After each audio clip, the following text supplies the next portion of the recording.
Hi friends, my name is Mackenzie, also known as Emtothethird, and this is the Emtothethird Knitting Podcast. I think I wrote down the episode number, episode 44, which is wild. And you are watching this on the 1st of September. So happy September. Fall is like here. This weekend is Labor Day weekend, which means, yeah, the end of summer, right? So it's prime knitting season, and I hope you are as excited as I am. I did post a very sweet video a couple weeks ago about my fall knitting plans. I have some updates on those for you. We've got a lot of whips, a lot of FOs, and yeah, I'm just really happy to have you here with me. First, let me do a little bit of housekeeping. I've been talking about this baby blanket pattern for, gosh, I think like 6 months now. It has been called the Besitos baby blanket. It's a really nice slip stitch, chunky weight baby blanket. It's about 32 inches by 32 inches. I knit it with a color changing yarn called Barocco Wizard, and then striped it with Barocco Vintage Chunky. And it just has like great heft, great squish, and it is washable. So this is the answer to the problem, if you will, working at a local yarn store. So many people come in wanting to knit a baby blanket, and it's kind of hard to tell them how much yarn they're gonna need, how many to cast on. So I went ahead and made this baby blanket pattern for that purpose. So that is available on my website as well as Ravelry. And if you buy it from my website, there is an option to add it to your Ravelry when you're checking out. So yeah. That's another little thing I've been working on, and thank you to all of my testers in my Discord who just made sure all the lingo was right and that it was a knittable pattern. I really appreciate it. Last is just that there is a Discord channel for this podcast. There's always a link to sign up down below. It's just a really great supportive environment where we talk about our love of knitting granny squares, all of the fall shows that we're watching, we trade recipes, we ask knitting questions. It's a really great community, and if you're interested in joining, head to the link down below and you can go ahead and do that. So September is starting off here in Portland, Oregon with the gloomiest, rainiest day, and I just couldn't be more thrilled. I just spent all day with the windows open listening to the rain. I'm gonna make some chicken noodle soup tonight, and just like, yeah, we're really like vibing. I'm gonna light a candle, been watching some scary movies. If you couldn't tell from like all of my videos that I've been posting over the last month, I'm stoked for fall. It's pumpkin spice season, like all the good things. And next month is my birthday month, and I've got a lot of fun things planned for that. So I'm just like, yeah, it's just my season. I'm thriving, loving life, okay? And with that sort of renewed enthusiasm, I'm also coming out of the move that Kay and I just did. So like my studio is more set up and functional, and I'm just feeling really inspired, and it feels really nice. So I have a few FOs to share with you, 2 of which are not in my possession. This is the hazard of working at a yarn store where I get to make samples that sometimes I don't end up keeping the sample initially. So I finished the sweater that I was working on and talking about last time, called the Grouse Creek Pullover, and I'm absolutely thrilled with how it turned out. It is with Andorra by the Fiber Company, which is a wool mohair blend, and I use this amazing mauve-y lavender color. My contrast color was a skein of Dyed in the Wool by Spin Cycle in the colorway Rusted Rainbow. I was like not 100% sure as I was knitting it that it was like the vibe I wanted, but as I stuck with it, I trusted my gut, and I'm really happy I did. I think it's going to be a very wearable pullover for me once I get it back into my possession. So really, really happy. The only modifications that I did for it were adding some increases at when the body hit my waist. So in the past, I've been kind of experimenting with how to add A-line shaping to sweaters just to accommodate my tum, because I do have a belly. And I have done where I'll start increases like basically right after separating the sleeves from the body and just kind of going out. That has worked, but sometimes I end up with like a little too much fabric up here. So for this sweater, I waited until I hit my natural waist, like when I bend that point, and then I started doing increases. And it wasn't a lot of extra circumference. In total, I just added like 2 inches. So really what that accomplishes is that when I wear the sweater, it basically doesn't look like there are any increases. It looks like the sweater fits comfortably with like maybe 1 inch of ease. Whereas when I don't do that, it can get tight just around here. For this one, my D20 sweater, I did do a split hem, which also kind of accomplishes a similar thing. So there's no increases on the sides of this, but I did do that split hem, and it kind of gives a different vibe, but kind of accomplishes the same thing. So I'm really, really happy with how it turned out. It was a bit of a slog knitting that sport weight gauge for as long as I did, but we got it done, and I think it looks really good, and I'm excited to style it when I receive it back. The next FO that I do not have with me, if you watch the knitting vlog that I posted, I think that was last week, then you will have seen me working on the Granny Stitch bandana. That is a free pattern on Ravelry that I saw via the Prickly Stitch podcast, which is another favorite of mine. And it is basically a granny square bandana with some ties that you can wrap around. I'll post some photos of me wearing it. I just used Mojave, which is a cotton linen yarn, and I used like the natural colorway of that. I think it turned out really sweet. And granny squares, as we all know, are having a moment. We're all in our granny square era collectively. And so I made that little bandana as a sample. I'm really, really happy with how it turned out. It's very sweet, and I think I'm even going to make one for my sister. So yeah, that was like a fun little project. The last FO I actually have with me. I finished it last night, and I haven't blocked it. Ooh, my tapestry needle. I haven't blocked it, but I do need to. So I talked about this, I've posted about it. This is the simple thing, and it looks like the Sophie scarf, but it is actually a free pattern from a different designer.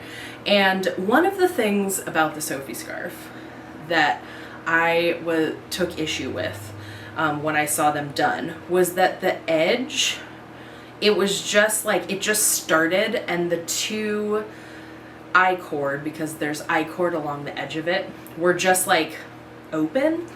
I don't know how else to describe it. It's like the I-cords just started, the garter stitch started, and there was like a very blunt tip. So one of the things that I really appreciate about the simple thing is that it kind of amends that, and it carries the I-cord around the edge on both the beginning and the end. I did, because I am not knitting it in DK weight as the pattern calls for, and I did it in this La Bienne Cashmerino fingering, I had to play with my increase rate.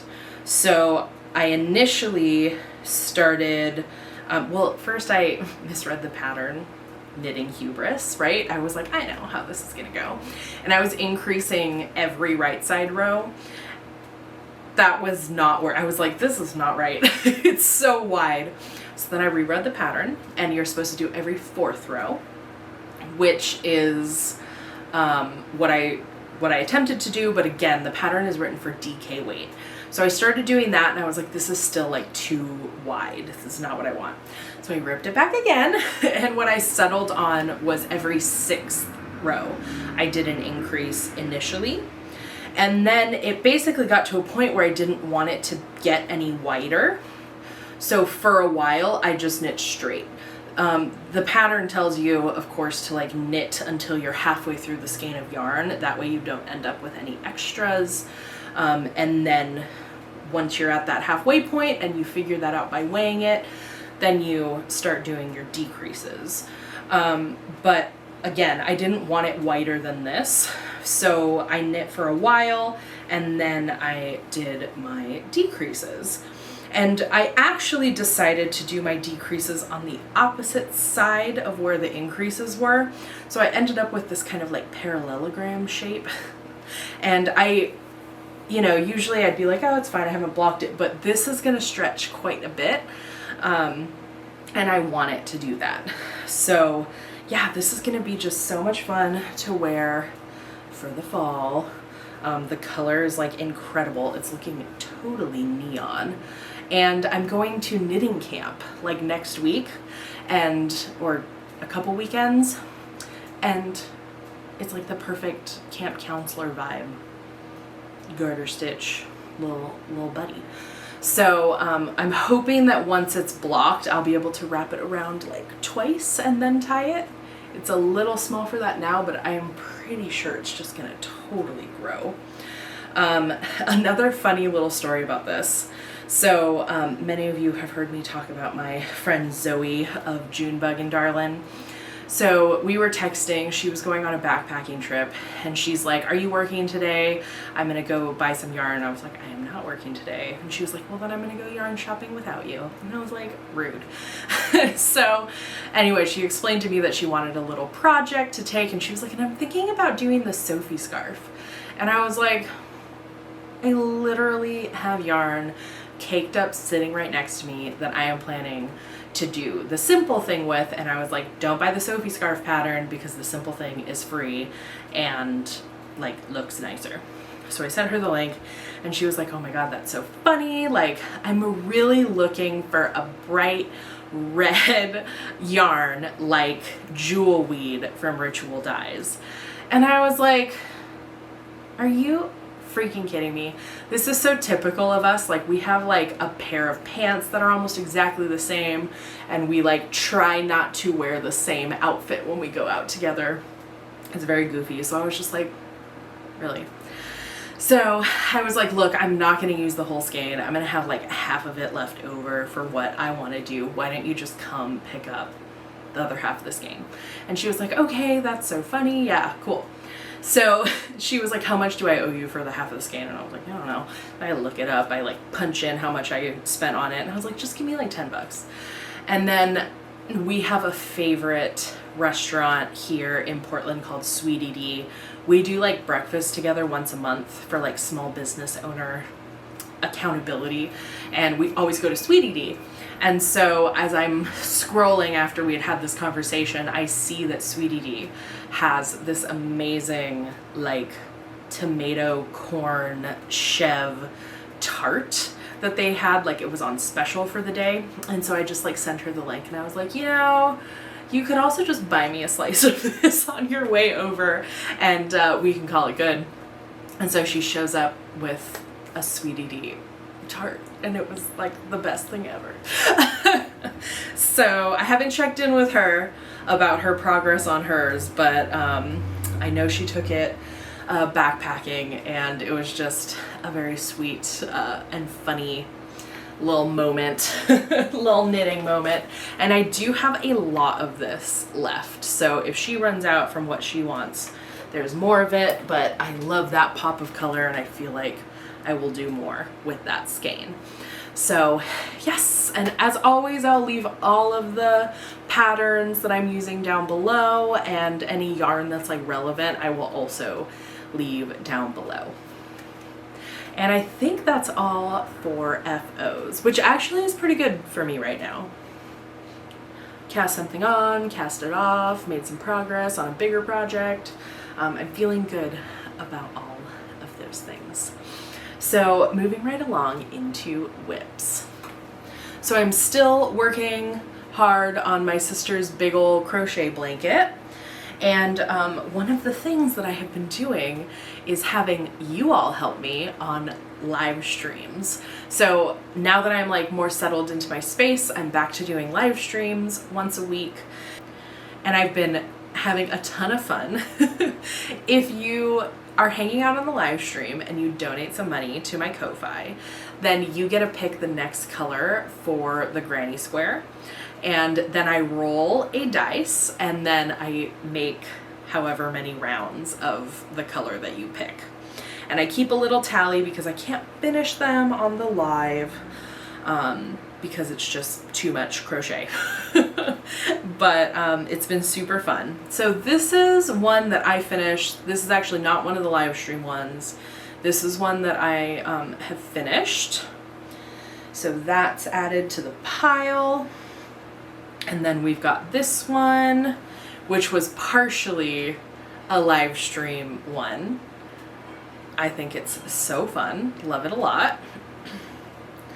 And then we've got this one. So this one isn't done yet. It has like maybe 10 out of the 19 rows that we need. But oh, look at those autumnal vibes. I love it. So that has been super fun. If you are interested in joining the lives, definitely give me a follow on Instagram at Emtothethird or subscribe. Make sure you're subscribed and hit the alarm bell because it will give you, it will basically give you updates when I am going live, but also when I schedule a live. So yeah, if you want to hang out with us, it's really fun and we just like have a good time together. And I think it's really fun to have you all participate in the making of this blanket. And speaking of granny squares, I have to show you what I found at Goodwill yesterday. So I was mailing out all the Sticker Club goodies yesterday. So I was a little bit early to work. And right down the street there's a little tiny Goodwill and there's like not a lot there. But I had like 15 minutes that I wanted to just spend. So I went in and I didn't really find much. I was like looking at Halloween decor because they do have like a little section for that. But I always look at the blankets and I found this amazing granny square blanket. So it is on like a bias and also I washed it pretty thoroughly this morning.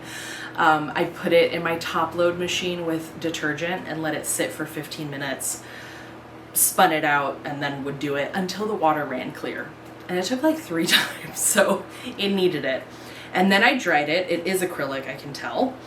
But in that process, it got a little torn up in some spots, but that is going to be an easy fix for me. So yeah, the colors just feel like are perfect. They're really gorgeous. And I think this is probably gonna live in here behind my chair. But oh, I just like I couldn't resist. And Tim and I were like, are we gonna cut it up and turn it into a like cardigan? And everyone was like, no. So I'm pretty sure I'm gonna leave it as a blanket. I also mentioned that I'm going to knitting camp and I want my tent to be like really cute. So I think I'm gonna bring it to knitting camp as part of my like bedspread. You'll see what I mean, okay? Look, I'm a bougie camper. It's car camping. It's knitting camp, right? So anyway, I just had to share this beautiful thrift score with you because I'm kind of over the moon. And yeah, I just think the colors are perfect.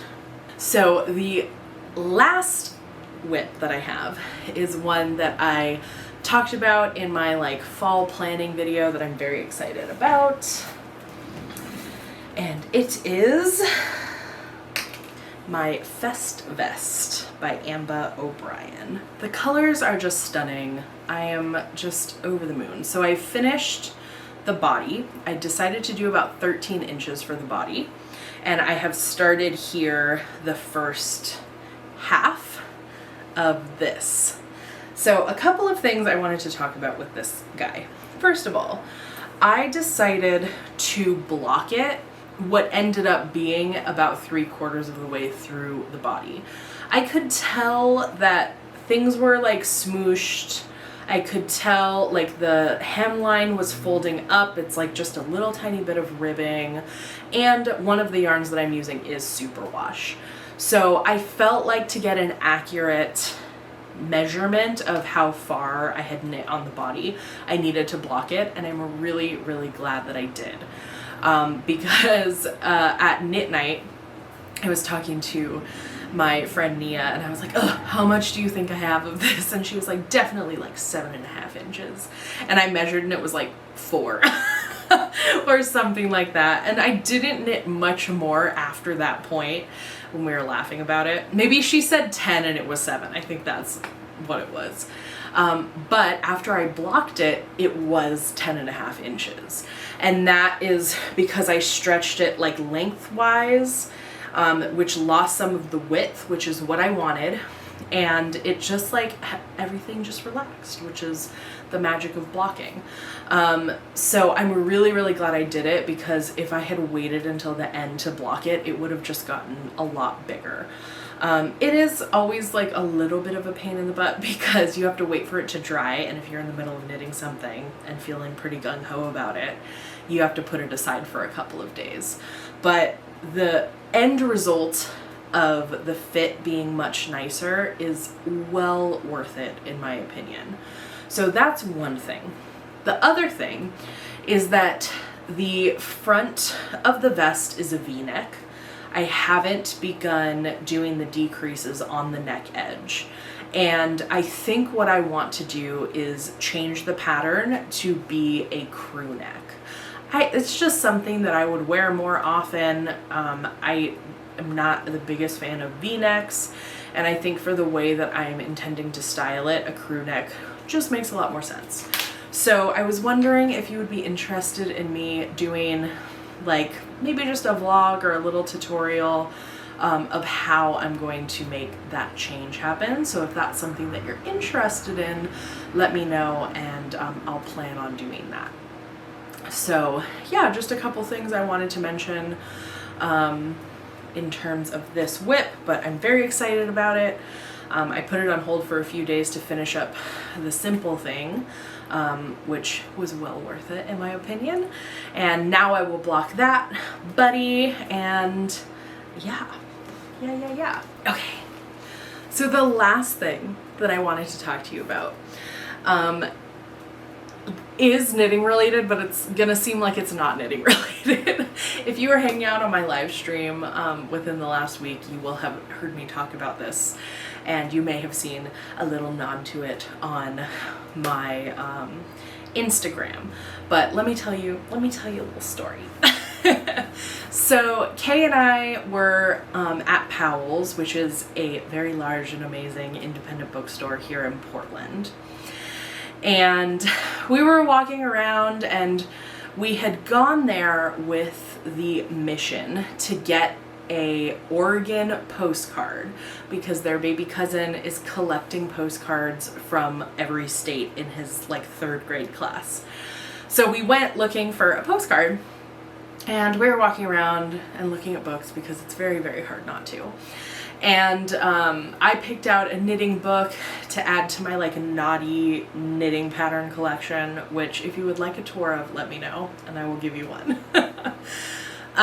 And so we always love looking at the horror section and looking at like horror short story anthologies, and of course this one caught our eye. So it's Queer Little Nightmares, and just the cover, and we were just like very, very excited about it. So I was like, "Kay, just get it, like get yourself a little treat." We bought this book, and as we went up to check out, the cashier who was helping us was like, "Are you Emtothethird?" And I was like, "Shut up, yes." Which was very, very, I've never been recognized like outside of knitting land. So it was very funny to be at Powell's and she was like, "Are you Emtothethird? Hi." She was very sweet. India, if you're watching, hi, and thank you so much for being so sweet when we met you. So we brought this book home, and Kay was like, has been reading it to me, and we've been really enjoying it. And they were, I don't know what they were doing, okay? I'm not sure how they ended up here. So they were on YouTube, and they were just looking to see if there were any like reviews of the book or anything like that, people talking about the book. And I was, you know, enjoying my coffee, and Kay starts going, Mackenzie, come here. You have to come here. And I'm like, what is going on? Okay, I'm on my way. I come down with my coffee, and they were like, look. And we found the YouTube channel of Fairy Godfather Knits, who has a short story in the book. So Kay had found Fairy Godfather Knits on YouTube, and he had knit the cover of the book onto a sweater. He is a pretty new knitter, like 3 years, and he had like designed this whole sweater. So the front is the hand, the amazing like creature from the Black Lagoon femme hand from the cover, and then like wrote Queer Little Nightmares on the back in the same font as the book. And it's just absolutely incredible. And so we were just like, oh my God, could this be any more the intersection of like all of our interests? Queerness, knitting, horror. Ugh, it was amazing. So we were just like totally gobsmacked, and like we're just like, oh my God, and freaking out. And so we found Matthew's channel, and I highly encourage you to go subscribe to it. I will leave a link down below. And so of course Kay and I have been watching it as we've drunk our coffee in the morning, and I finally sent a little DM to him and was like, I just want you to hear the story about how I came across your podcast and you. And it was just very sweet. He was very flattered, and we were like chatting back and forth. So Matthew, if you're watching, I love our mutual fangirling of each other. But yeah, that was like a very sweet queer knitting moment that I just kind of can't get over. So yeah, I definitely encourage you to go check out his channel and his podcast, because it's just like chef's kiss, kismet moment. I love it. And with that, I really, really hope you enjoyed hanging out with me today. I love sharing my knits with you. Next week, I will be sharing a video of how to knit my new Besitos blanket, so that if you don't want to buy the pattern, you can watch the YouTube video for all the materials, all of the instructions, but you do also have the option of buying the pattern. So that's coming out next week. If you would like to join us for one of the live streams, definitely subscribe and hit that bell notification. I am so close. I'm less than 50 subscribers away from hitting 2,000, and I feel like this is the month that it's gonna happen, and when it does, we will absolutely be doing a giveaway. So encourage your friends to subscribe, send my content their way, and I'm just so happy that you're here and to be here doing this. If you would like to support me via Ko-Fi, you can do so via the link down below, and I'll see you next time. Bye!